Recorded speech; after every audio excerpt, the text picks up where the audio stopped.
restrictions sur les recommandations. On ne peut pas les induire, il y a des commentaires à faire, ce qu'on appelle les misleading. Vous ne pouvez pas emmener, c'est-à-dire donner des conseils aux clients en disant que vous allez gagner, ce qui est faux. Première chose, le disclaimer en disant vous allez perdre dans les investissements en bourse. Vous pouvez perdre. Donc c'est toute une législation afin de comprendre comment ça se passe.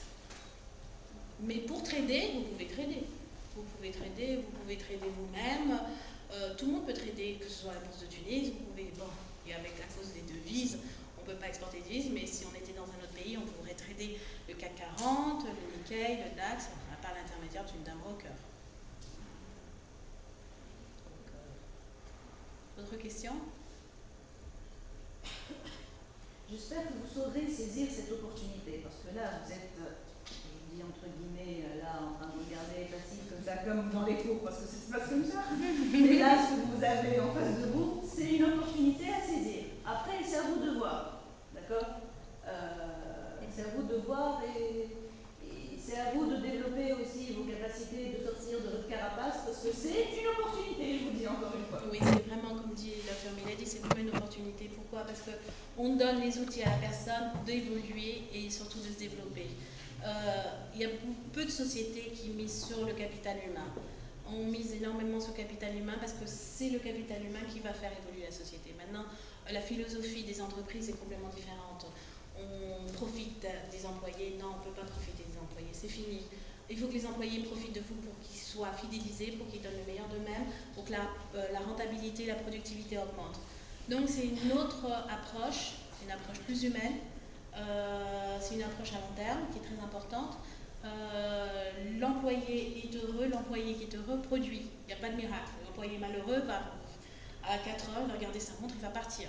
Donc il faut faire il faut un conseil personnel, faites un métier qui vous plaît. Ne faites pas un métier pour l'argent parce que ça ne sert à rien. Vous allez être malheureux. Faites un métier qui vous passionne. La vie est courte. Moi, je vous donne mon profil. Je suis chercheur scientifique sur la recherche sur le cancer. Donc, j'étais dans différentes universités. J'étais en Suisse, j'étais en Suède, en Italie. J'étais à Washington, au National Institute of Health, c'est un des grands, énormes trucs de recherche. J'étais à Harvard University. Là, j'ai changé. Je me suis dit, la finance, ça me plaît, ça me passionne. J'ai appris un nouveau métier. Donc, c'est pas le métier que vous avez appris, c'est la façon d'analyser qui est importante. J'adore les chiffres, j'adore les graphes, j'adore les analyses, j'adore communiquer avec les gens, j'adore être ici avec vous, donc c'est très important. Et surtout, ce qui est important, c'est de pouvoir faire tous les jours quelque chose qui vous plaît. Donc si vous faites quelque chose qui vous plaît, tous les jours vous levez déjà heureux, vous produisez, vous étudiez. Je suis sûre qu'il y a des matières qui vous plaisent plus que d'autres, et bien foncez dans cette direction. Dites pas celle-là va me donner un meilleur salaire que celle-là, ça marche pas, la vie n'est pas comme ça. Bon, personnellement, ma philosophie c'est comme ça. J'ai eu beaucoup d'amis qui ont fait dentiste, pourquoi? Parce que dentiste, on va avoir un beau salaire, non.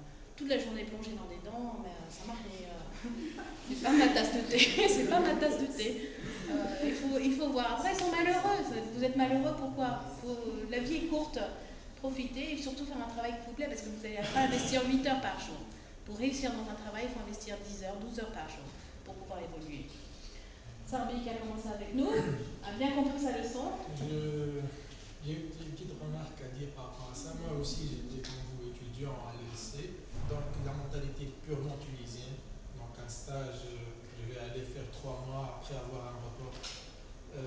Mon expérience chez Capital Academy m'a changé la vie. Donc, comment raisonner, la mentalité, comme a dit madame, 8 heures par jour, c'est le classique, le standard, il faut avoir 10, 12 heures par jour. Il faut toujours apprendre. Même le stage, au début j'étais stagiaire, mais on m'a beaucoup aidé la façon de penser.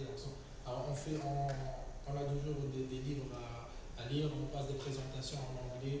Il y a toujours une amélioration, toujours de nouveautés. Donc, il faut passer, comme elle a dit, donc, de la mentalité tunisienne.